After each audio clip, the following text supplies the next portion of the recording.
जय गौ माता, जय गोपाल। इस तरह से हम बबूलों के पेड़ के नीचे डिब्बे भर के रख देते हैं। गौ माताएँ इधर उधर से आती है और इसमें अपनी क्षुधा शांत करती रहती है।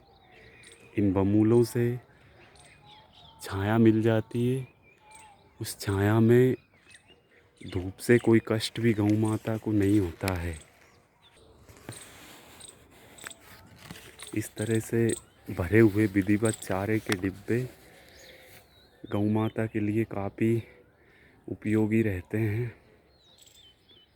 उपयोगी क्या कहें, गौ माता की क्षुधा शांति के लिए ये वरदान सिद्ध होते हैं।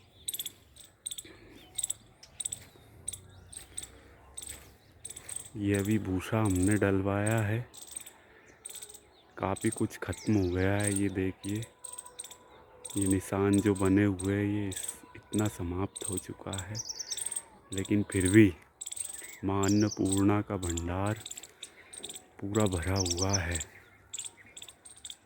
गौ माताएँ यथा समय आकर अपनी क्षुधा शांत करती रहती है। इसलिए सभी भाइयों से आग्रह है, गौ सेवकों से आग्रह है, गौ माता के लिए यथासंभव जितना भी हो, आप जहाँ कहीं भी हो, ऐसा प्रकल्प देखकर गौ सेवा के लिए दान करिए जहाँ गौ माता की सेवा चल रही होती हो, ताकि वो प्रकल्प बंद ना हो, सेवा अनवरत जारी रहे। गौ माता के लिए चारे का दान करने का बड़ा महत्व है। हमारे शास्त्र गौ माता के चारे को दान करने से भरे पड़े हैं। महाभारत में ही कहा गया है, यत् पुण्यम सर्वयज्ञेषु दीक्षया च लवेन्नरः तत्पुण्यम लवते सद्यो गोव्यो दत्वा तृणानि च। जो पुण्य हजारों यज्ञों को करने से, सारे तीर्थों में नहाने से, सारे तीर्थों के दर्शन करने से प्राप्त होते हैं, वह पुण्य केवल एकमात्र गौ माता को चारे की व्यवस्था करने से प्राप्त हो जाते हैं। माने गौ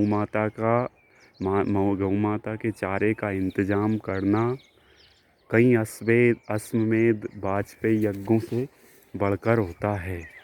इसलिए गौ माता के चारे का प्रबंध हमें यथा समय, यथा स्थिति, यथा संभव करना ही चाहिए।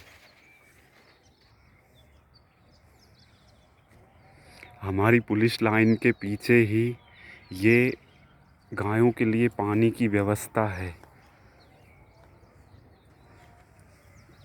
ये भगवान की बड़ी कृपा है कि ये जल स्रोत पीएचई वालों के अंडर में आता था, लेकिन अब यहाँ हमारी पुलिस का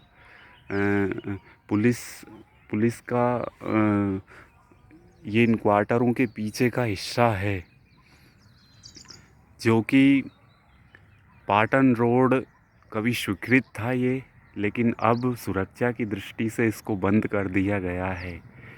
तो ये जल स्रोत अब हम पुलिस वालों के संरक्षण में है। प्रतिदिन ये जल स्रोत ऐसा वही भरा रहता है। इसकी क्षमता इतनी है कि सारी पुलिस लाइन में जल सप्लाई किया जा सकता है। ये इतना भरा जाता है प्रतिदिन। ये देखिए, ये गायों के लिए तो ये जल स्रोत वरदान की तरह है।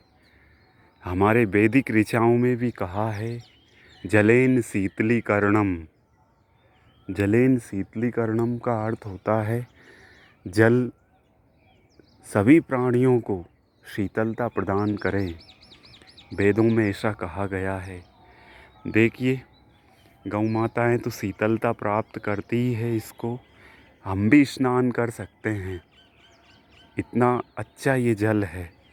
और ये जल स्रोत देखिए प्रतिदिन ऐसा ओवरफ्लो होता है कि इधर नीचे नाली में चला जाता है, इस खाई में। तो वास्तव में ये एक बहुत ही प्रगतिशील गौ माता के लिए बहुत ही बड़ा जल स्रोत है, जिसमें गौ माताएँ प्रतिदिन अपनी प्यास बुझाती है और सैकड़ों की संख्या में बुझाती है। ये देखिए कितना शीतल और निर्मल ये जल है, नीचे से बिल्कुल प्लास्टर हुआ है। देखिए हम पी भी लेते हैं इसको।